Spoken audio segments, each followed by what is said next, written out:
आज मी घेऊन आली आहे बनवायला अतिशय सोपी पण खूपच जबरदस्त टेस्ट असलेली एक रेस्टॉरंट स्टाईल डिश. ती म्हणजे चिकन मोगलाई किंवा मोगलाई चिकन. एकदम मस्त बनते, झटपट बनते ही डिश. खूपच कमी वेळ लागतो पण जबरदस्त टेस्टी बनते. चला तर मग रेसिपी बघूयात. त्यासाठी मी 1 किलो एवढं चिकन स्वच्छ धुवून घेतलं. चवीपुरतं मीठ, साधं लाल मिरची पावडर, त्यानंतर काश्मीरी लाल मिरची पावडर, धने पावडर, कसुरी मेथी, अगदी थोडीशी हळद पावडर आणि इथे मी 3 टेबलस्पून एवढं दही ॲड केलं आणि 2 टेबलस्पून एवढं मिल्क क्रीम ॲड केलं आणि सगळं काही हातानेच व्यवस्थित करून घेतलं. मिक्स मिक्स मिक्स हाताने यासाठी मिक्स करायचं की प्रत्येक पीसला व्यवस्थित हा मसाला ॲप्लाय व्हायला हवा. मग काय, मला मार्केटमध्ये जायचं होतं, त्यामुळे चिकन मॅरिनेट होण्यासाठी आज माझ्याकडे भरपूर वेळ होता. चिकन मॅरिनेट केलं आणि त्यानंतर 8-10 काजू आणि 8-10 बदाम मी गरम पाण्यामध्ये भिजत ठेवले. एक 4 मध्यम आकाराचे कांदे मी स्लाईस करून 1 टीस्पून एवढ्या साजूक तुपामध्ये कांदे छान ट्रान्सपरंट होईपर्यंत परतवून घेतलेत आणि एका प्लेटमध्ये ट्रान्सफर केले आणि ते थंड होऊ दिले. मार्केटला जाण्याच्या अगोदर हे सगळं मी केलं होतं. काजू बदाम छान भिजले होते आणि कांदाही थंड झाला होता. त्यानंतर मिक्सर जारला ॲड केला कांदा, त्यानंतर काजू आणि बदामसुद्धा ॲड केले आणि त्याची एक मस्त अशी पाणी टाकून फाईन पेस्ट बनवून घेतली. त्यानंतर मी एका कढईमध्ये 1 चमचा तेल आणि 1 चमचा साजूक तूप ॲड केलं आणि सर्व खडे मसाले जसे की लवंग, मिरे, दालचिनी, स्टारफूल आणि तमालपत्रसुद्धा ॲड केलं होतं.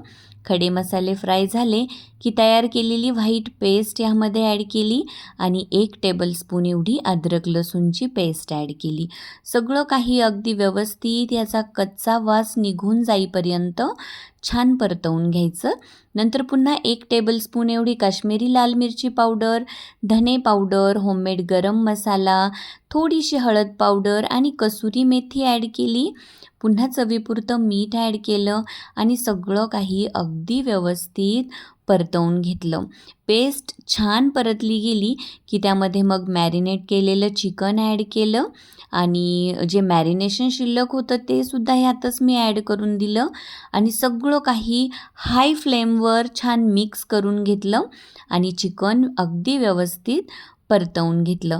नंतर यामध्ये मी उकळतं पाणी ॲड केलं.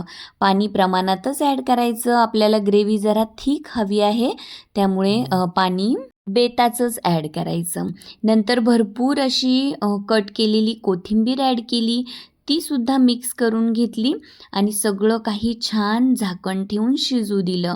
मार्केट जवळच आहे, त्यामुळे चिकन छान शिजेपर्यंत आम्ही मार्केटमध्ये जाऊन आलोसुद्धा.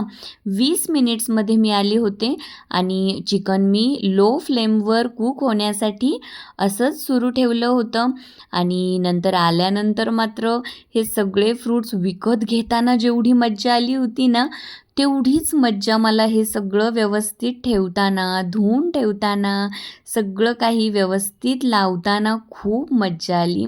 इथे बघा, मी संत्रे आणले होते, अननस आणलं होतं. बाजारात खूप साऱ्या ओल्या वाटाण्याच्या शेंगा आहेत, त्या शेंगा आणल्या. भरपूर असे गाजर आणले, अंजीर आणलेत, ब्रोकोलीसुद्धा आणलं होतं आणि हे सगळं बघून कसं मस्त वाटत होतं. हे सगळे व्हायब्रंट कलर्स आहेत, बघून खूपच डोळ्यांना आरामदायी वाटतं. आणि काय होतं ना, आपण चिकन आठवणीने आणतो, मटण आठवणीने आणतो, म्हणजे आम्ही नॉनव्हेज लवर्स असल्यामुळे सांगते मी. आणि घरातील फ्रूट्स संपले की फ्रूट्स मात्र आठवणीने आणले जात नाहीत. त्यामुळे मी हट्टच केला, आता यानंतर दुपारी निवांत फ्रूट मार्केटला जायचं आणि फ्रूट्स संपले की वेळेत ते घरात घेऊन यायचेत. तर मग अशा प्रकारे आज मस्तपैकी सगळे फ्रूट्ससुद्धा मनासारखे खरेदी करून आणले होते. त्यानंतर बघा इथे मी 1 चमचा एवढं बटर चिकनमध्ये ॲड केलं. झाकण ठेवून बटर मेल्ट होऊ दिलं. नंतर मस्त एक कोळसा लालबुंद तापवून घेतला आणि त्यावर थोडंसं तेल टाकून असं smoky flavoured Mughlai chicken ready केलं. सर्वांनी ही रेसिपी नक्की ट्राय करा. रेसिपी आवडत असतील तर माझ्या चॅनलला लाईक करा, शेअर करा आणि हो अशा छान छान रेसिपीजसाठी चॅनलला सबस्क्राईब करा. Thank you so much. Bye bye.